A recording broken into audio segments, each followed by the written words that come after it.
Correcto. Ta asina ko pa lo que ta estudiante nang sempre tur año nós está colaborar com o Departamento de Enseñança, donde manda nang flyer de asset fee para informar estudante nang que ta é muito maneira para nang hasi.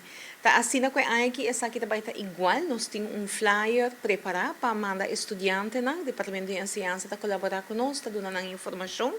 E é mais importante tá eigenlijk que botin ko kora ko botin ko cancelar o número foi de censo, que men schrijft uit voor die censo. Então, a informação aqui, assim que você schrijft uit, als het velo receber informação aqui automaticamente, door que nós temos conexão direta com o censo. Lo que sí nos está pedindo para estudante, se quer segurar outro dia não está ainda na Aruba pendiente de sua viagem para sair, ora é importante para mandar-nos seu ticket de viagem e também cópia de seu passaporte na nosso e-mail klantenservice@uozv.aw.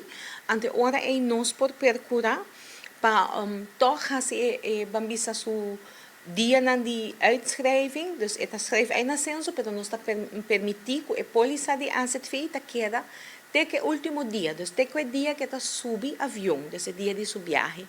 Isso aqui é muito importante, passou claro, que agora você escreve uit fee censo, pero não tem mesmo dia aí você viaja. Você viaja generalmente 1 ou 2 dias depois, que maneira hora aí toch você segurar ainda com asset fee. Então, isso é muito importante para o estudante não tomar nota de G. Então, me repetir, importante tá, você escreve uit voor de censo para mim, e informação aqui, door que nós temos conexão com o censo, nós está recebendo automaticamente, pero, como estudante, você tem fecha de viagem, percurar para e-mail asset fee na klantenservice@uozv.aw para nós é hora por segurabo de que dia que você letterlijk subir avião, que é dia de viagem para você é país na onde você vai estabelecer o mês para estudar.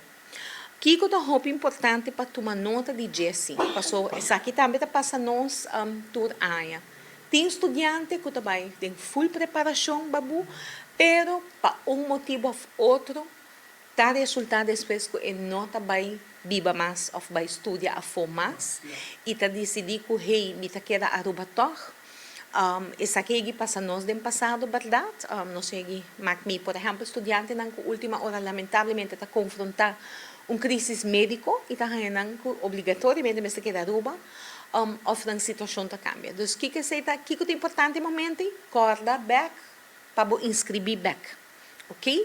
No momento que vai preparar tudo coisa, pero para motivo ou outro, a fecha de viagem aí chega, pero vai cancelar tudo coisa, não vai estudar a forma, também é importante para inscrever back na censo e seguidamente também na asset fee. Então, isso é algo muito importante. Porque se você não faz isso aqui, a trobe, você não tem nenhum seguro, você para responsável para o mesmo gasto. Não.